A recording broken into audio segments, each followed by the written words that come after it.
श्री स्वामी समर्थ. आपण दररोज देवपूजा ही करत असतो. आपण रोज आपल्या देवांना अंघोळ घालत असतो. पण आपल्याला आपण केलेल्या पूजेचे फळ हे मिळत नाही.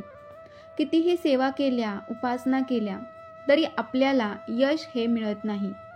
घरात सुख समृद्धी नांदत नाही. मग आपल्या मनात असं वाटतं की आपण एवढी देवपूजा करतो पण आपल्या घरात नेहमी भांडण होतात किंवा आपल्या पूजेचे हवे तसे फळ आपल्याला का मिळत नाही. तर देवपूजा करताना देवपूजेचे काही नियम हे पाळावे लागतात. आता हे नियम कोणते? तर बघा, अगदी छोटे छोटे नियम आहेत. आपण हे नियम पाळले तर आपल्याला केलेल्या या देवपूजेचे पूर्ण फळ हे मिळतं. आपण सर्वजणच आपल्या घरामध्ये दररोज देवपूजा करतो. छोटीशी का होईना आपण देवपूजा करतो आणि आपण असेही म्हणतो, नाही केल्यापेक्षा देवपूजा केली ना ती बरी. पण खरं सांगायचं झालं तर बघा, आपण जी देवपूजा करतो, आपल्याला ह्या देवपूजेचे संपूर्ण फळ पाहिजे असेल तर आपल्याला या काही नियमांचं पालन हे केलंच पाहिजे. तुम्ही जर का ह्या गोष्टी लक्षात ठेवून किंवा ह्या गोष्टी धरून तुम्ही देवपूजा करत असाल तर तुम्हाला या देवपूजेचे फळ मिळतं.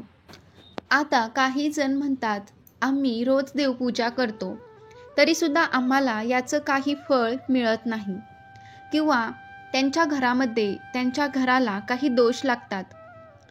तर तुम्ही देवपूजा करताना या गोष्टी तुमच्याकडे कळत नकळत किंवा चुकीने करायच्या राहून जातात. तर या गोष्टी कोणत्या हे बघण्या अगोदर तुम्ही जर का चॅनेलवर नवीन असाल तर चॅनेलला सबस्क्राईब करा आणि कमेंटमध्ये श्री स्वामी समर्थ नक्की लिहा. चला तर मग व्हिडिओला सुरुवात करूया.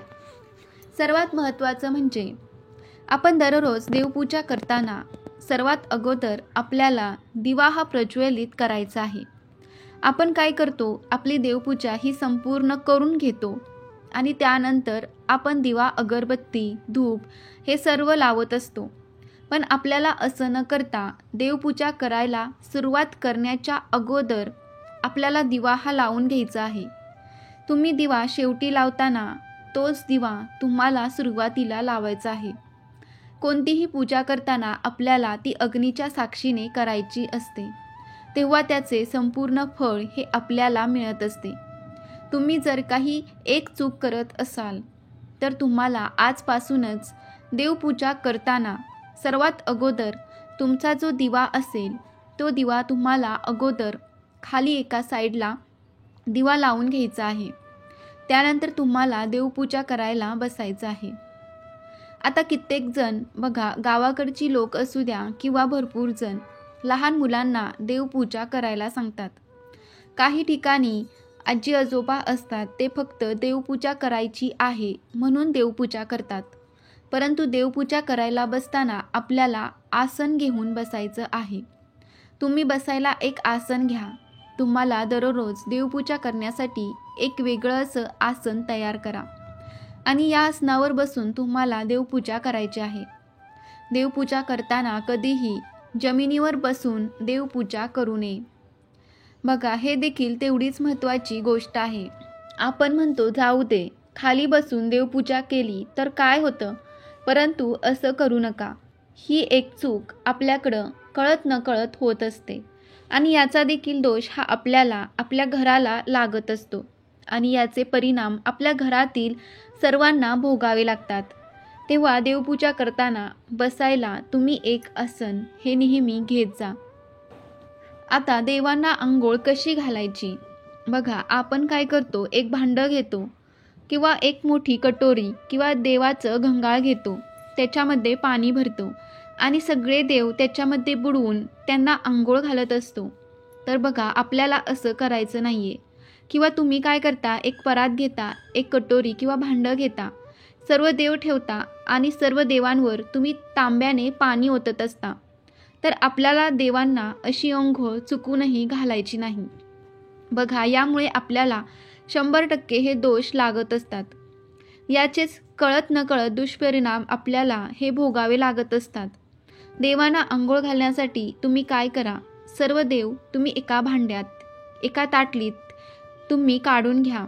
त्यानंतर एक तांब्याचा तांब्या भरून पाणी घ्या आणि ज्या भांड्यात तुम्हाला देवांना अंघोळ घालायचे आहे ते गंगाळं किंवा कटोरी कुठलेही भांडं असू द्या ते भांडं घ्या. यानंतर आपल्याला आपल्या डाव्या हातामध्ये एक देवाची मूर्ती घ्यायची आहे आणि उजव्या हातामध्ये पाण्याने भरलेला तांब्या घ्यायचा आहे आणि या उजव्या हाताने या आपल्याला डाव्या हातातल्या मूर्तीवर पाणी घालायचं आहे. तुम्ही मूर्ती त्या भांड्यात ठेवा. वरतून तुम्ही पाणी घाला. एका मूर्तीला अंघोळ घालून घ्या. त्यानंतर ही मूर्ती तुम्ही साईडला ठेवा. दुसरी मूर्ती घ्या, ती हातात धरा आणि उजव्या हाताने त्या मूर्तीवर पाणी घाला. बोटाने ही मूर्ती चोळा आणि मूर्तीला अंघोळ घाला. तर अशा पद्धतीने एक एक मूर्ती करून तुम्ही पाण्याने अंघोळ घालू शकता. किंवा मग तुम्ही एका भांड्यात एखादा छोटासा ग्लास घ्या, तो पालता ठेवा, त्यावर मूर्ती ठेवा आणि मग अंघोळ घाला. किंवा मग एक छोटा पाट घ्या, हा पाट तुम्ही त्या भांड्यात ठेवा. त्या पाटावर ठेवून तुम्ही प्रत्येक देवाला अंघोळ घालू शकता. तुम्हाला देवांना कधीही एकत्रित अंघोळ घालायची नाही. जसं की बघा, आपण आपल्या घरामध्ये एकत्र अंघोळ करतो का? एका बादलीत सर्वजण अंघोळ करतो का? नाही ना. त्याचप्रमाणे देवांना देखील आपल्याला ठेवायचं असतं. थोडा जास्तीचा वेळ लागू शकतो, परंतु आपण देवपूजा जी करतो त्याचं फळ आपल्याला हे पूर्ण मिळालं पाहिजे. या हेतूनेच आपल्याला देवपूजा ही करायची आहे. यानंतर बघा, आपण जे देवांना अंघोळ घातलेलं पाणी आहे, हे पाणी अजूनही बऱ्याच ठिकाणी तुळशीला घातलं जातं. तर आपल्याला चुकूनही ही चूक करायची नाही आहे. तुळशी मातेचं एक स्वतंत्र पावित्र्य आहे. ती एक स्वतंत्र देवी आहे. माता लक्ष्मीचं दुसरं रूप तुळशी मातेला मानलं जातं. त्यामुळे तुम्ही देवपूजा केलेलं पाणी हे तुळशीला कधीही घालू नका. बघा, यामुळे देखील आपल्याला दोष लागतात. याचे देखील दुष्परिणाम आपल्याला भोगावे लागतात. कळत नकळत परंतु आपल्याला याचे दुष्परिणाम हे भोगावेच लागतात. आता हे अंघोळ घातलेलं पाणी, देवाचं पाणी तुम्ही एखाद्या मोठ्या झाडाखाली टाकू शकता. तुमच्याकडे फुलांच्या किंवा इतर झाडांच्या कुंड्या असतील तर त्यामध्ये तुम्ही थोडं थोडं करून हे सर्व पाणी तुम्हाला ओतायचं आहे. हे पाणी कधीही तुम्हाला रस्त्याला पायदळी ओतायचं नाही किंवा तुमच्या वॉश बेसिनमध्ये देखील तुम्हाला हे पाणी ओतायचं नाही. पाणी कोणाच्या पायाखाली येईल असं देखील आपल्याला ओतायचं नाही. बघा, यामुळे आपल्याला या देवांच्या पाण्याचं हे पावित्र्य राखलं जातं. कारण हे जे पाणी आहे ते तीर्थ म्हणून आपण पीत असतो. आता सर्वात महत्त्वाचं म्हणजे देवपूजा करण्यासाठी आपण जे पाणी घेतो, हे पाणी कसं घ्यायचं, कोणतं घ्यायचं? तर बघा, बऱ्याच ठिकाणी हे पाणी अंघोळीच्या आधी भरून ठेवतात आणि हे पाणी तुम्ही देवपूजेसाठी वापरता. तर आपल्याला असं करायचं नाही. तुम्ही अंघोळ करून घ्या. त्यानंतर तुम्ही देवपूजेसाठी हे पाणी भरून ठेवायचं आहे. देवपूजेसाठी तुम्ही जे पाणी घेता हे पाणी स्वच्छ तुम्हाला पाणी घ्यायचं आहे. अंघोळ करूनच हे पाणी तुम्हाला भरून ठेवायचं आहे. आता ज्यांच्याकडे पाणी 4-4, 5-5 दिवस येतं किंवा 8 दिवस येत नाही, त्यांनी काय करायचं? मग त्यांनी कसं हे पाणी दररोज अंघोळ करून घ्यायचं? तर बघा, तुमच्याकडे ज्या दिवशी पाणी येतं त्या दिवशी तुम्ही अंघोळ करून हे पाणी एका कळशीत किंवा हंड्यामध्ये तुम्ही स्वतंत्र तुमच्या देवांसाठी तुमच्या देवघरामध्ये एका साईडला भरून ठेवू शकता. आणि दररोज अंघोळ झाल्यानंतर तुम्ही हे पाणी वापरून तुमची देवघरातली देवपूजा ही करू शकता. तर चुकूनही आपल्याला बिना अंघोळीचं देवांसाठी पाणी भरून ठेवायचं नाही आहे किंवा पारोशा हाताने तुम्हाला देवपूजेच्या पाण्याला हात लावायचा नाही आहे किंवा तुमच्या घरामध्ये तुम्ही जे पाणी भरून ठेवता त्या पाण्याला इतरांनी बिना अंघोळ करता जर का हात लावत असेल आणि तेच पाणी जर का तुम्ही देवपूजेसाठी वापर करत असाल तर तुम्ही चुकूनही अशी चूक करू नका. यानंतर बघा, तुम्ही तुमच्या देवघरामध्ये तेलाचा दिवा लावत असाल आणि तुपाचा दिवा लावत असाल तर तो कुठे लावायचा? तुम्ही जर का तेलाचा दिवा लावत असाल तर तो तुम्हाला देवाच्या डाव्या बाजूला ठेवायचा आहे आणि तुपाचा दिवा लावत असाल तर तुम्हाला तो देवांच्या उजव्या बाजूला ठेवायचा. म्हणजे आपल्या डाव्या हाताला तुपाचा दिवा ठेवायचा, आपल्या उजव्या हाताला आपल्याला तेलाचा दिवा ठेवायचा आहे. यानंतर आपण जी देवांना फुलं वाहतो, बघा जी आपण देवांना फुलं वाहतो, ही फुलं सुकल्यानंतर ती कधीही आपल्याला आपल्या घरामध्ये ठेवायची नाही. ती लगेच आपल्याला विसर्जित करायची आहे. किंवा तुम्ही एखाद्या झाडाखाली तुमच्या झाडाच्या कुंडीमध्ये तुम्ही ही फुलं खड्डा करून ती पुरू शकता. म्हणजेच याचं निर्माल्य पण होतं आणि योग्य ठिकाणी त्याची विल्हेवाट देखील लावल्या जाते. अशी देवाची फुलं आपल्याला कचऱ्यात कधी टाकायची नाही किंवा कुठेही आजूबाजूला फेकायची नाही. यामुळे देखील आपल्याला दोष हे लागत असतात. आता देवांच्या बाबतीत जेवढ्या वस्तू असतील तेवढ्या वस्तू किंवा गोष्टींच्या बाबतीत आपल्याला हे पावित्र्य राखायचं आहे. अशी ही फुलं तुम्ही घरात साठवून ठेवू नका किंवा घराच्या आजूबाजूला कुठेही कशीही फेकू नका. थोडासा आपल्याला वेळ लागतो, पण ती व्यवस्थित जिथल्या तिथं आपल्याला ठेवायची आहेत. यानंतर आपण जे हळदी कुंकू देवांना लावतो, आता प्रत्येक देवांना हळदी कुंकू लावायचं असतं का? तर नाही. बघा, तुम्ही देवीच्या मूर्तीला हळदी कुंकू लावू शकता. आपल्या देवघरात जर का दत्ताची मूर्ती असेल तर त्यांना अष्टगंध आपल्याला लावायचं असतं. याचबरोबर बाळकृष्णाची मूर्ती असेल तर बाळकृष्णाच्या मूर्तीला तुम्ही अष्टगंध लावा. आपल्याकडे जर का भगवान शंकराची मूर्ती असेल किंवा आपल्याकडे शिवपिंड असेल तर कधीही चुकूनही आपल्याला हळदी कुंकू लावायचं नसतं. यामुळे भगवान शंकर क्रोधित होतात आणि आपल्याला कळत नकळत यांचा क्रोध किंवा याचे दुष्परिणाम हे भोगावे लागतात.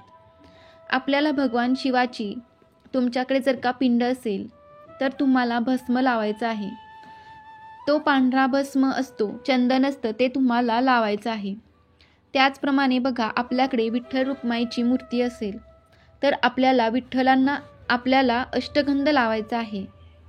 रुक्मिणीच्या मूर्तीला हळदी कुंकू लावायचं. म्हणजे अशा ज्या छोट्या छोट्या गोष्टी आहे या गोष्टीचं पालन आपल्याला करायचं आहे. श्री स्वामी समर्थांची मूर्ती असेल तर त्यांना देखील आपल्याला हळदी कुंकू हे कधीही लावायचं नाही. त्यांना देखील आपल्याला अष्टगंध हे लावायचं आहे. तर अशा छोट्या छोट्या गोष्टी आहेत त्या आपल्याला या गोष्टीचं पालन आपल्याला आपल्या देवघरामध्ये करायचं आहे. त्याचप्रमाणे आपण धूप अगरबत्ती लावतो. आता याचं जे राहिलेली शिल्लक राख असते, आता ही राखसुद्धा काही जण काय करतात, झाडू मारताना सुपलीत भरून घेतात, ते कचऱ्यात टाकतात. तर असं करायचं नाही. ही जी राख आहे किंवा आपल्या धूप लावलेली राख आहे ती तुम्ही एका ठिकाणी गोळा करा किंवा तुमच्याकडे जर एखादं झाड असेल, कुंडी असेल तर त्या कुंडीमध्ये तुम्ही टाकू शकता. बघा, याचा उपयोग खत म्हणून देखील होतो आणि याची विल्हेवाटही योग्य ठिकाणी देखील होते. यामुळे आपल्याला दोष हे लागत नसतात. अशा छोट्या छोट्या चुका आपल्याकडून कळत नकळत होतात आणि यामुळे याचे दोष आपल्यालाही लागत असतात. त्याचप्रमाणे देवांना कधीही शिळी फुलं आपल्याला अर्पण करायची नाही आहे. आता काही वेळेस आपण फुलं आणतो, ती फ्रीजमध्ये ठेवतो, दुसऱ्या दिवशी ती वाहतं, आपल्याला असं चालतं.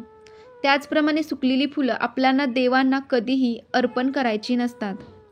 त्याचप्रमाणे आपल्याकडून फुलं जर का जमिनीवर पडली तर ती फुलं देखील आपल्याला कधीच देवांना व्हायची नाहीत. ती फुलं तुम्ही बाजूला टाकून देऊ शकता. त्याचबरोबर तुटलेली, खराब झालेली फुलं, वास घेतलेली फुलं देवांना चुकूनही आपण अर्पण करायची नाही. कारण बघा, काही ठिकाणी असं असतं, लहान मुलं असतात, फुलं आणली की त्यांना वास घ्यायची सवय असेल. आपण काय करतो, हीच फुलं आपण देवांना वाहतो. तर चुकूनही आपल्याला असं करायचं नाही. फुलं वाहताना ती हातात घेऊन कधीही व्हायची नसतात. आपल्याला फुले एका ताटलीत घ्यायची आहेत, एका प्लेटमध्ये घ्या आणि त्यानंतर ती एक एक करून सर्व देवांना फुलं व्हायची आहेत. तर अशा छोट्या छोट्या गोष्टी आहेत की त्या आपण कळत नकळत आपल्याकडून या घडत असतात आणि यामुळे याचे दोष आपल्याला हे लागत असतात. तुम्ही देवघरात जो दिवा लावता तो दिवा तुम्हाला कधीही जमिनीवर ठेवायचा नसतो. मग तो दिवा कसा लावायचा? तर जेव्हा आपण हा दिवा देवांसाठी लावत असतो आणि तो आपण जमिनीवर ठेवतो तेव्हा तो दिवा हा जमिनीला अर्पित होतो. त्यामुळे दिवा आपल्याला ठेवताना खाली एक छोटीशी प्लेट ठेवा आणि मग तुम्ही हा देवांना लावू शकता. तसेच तुम्हाला देवघरामध्ये माचीस म्हणजेच काळी पिठी ही कधीही ठेवायची नाही. आपण काय करतो, दिवा लावतो आणि काळी पिठी तिथेच ठेवून देतो. पण ही एक चूक आपण करतो. काळी पिठी ही कधीही देवघरात किंवा देवघराच्या खाली जो ड्रॉवर असतो तिथे कधीही काळी पिठी ठेवू नये. आपण दिवा लावला तर लगेच काळी पिठी उचलून साईडला ठेवून द्यावी. यामुळे सुद्धा आपल्या घरात दोष निर्माण होतो. ही एक छोटीशी गोष्ट आहे, नकळत आपल्या हातातून घडून जाते, पण याचे सुद्धा परिणाम नंतर आपल्याला भोगावे लागतात. तर मित्रांनो, तुम्हाला ही माहिती कशी वाटली कमेंटमध्ये नक्की सांगा. आवडले असेल तर व्हिडिओला लाईक करा आणि तुमच्या नातेवाईकांना शेअर करायला विसरू नका. श्री स्वामी समर्थ. जय जय स्वामी समर्थ. श्री गुरुदेव दत्त.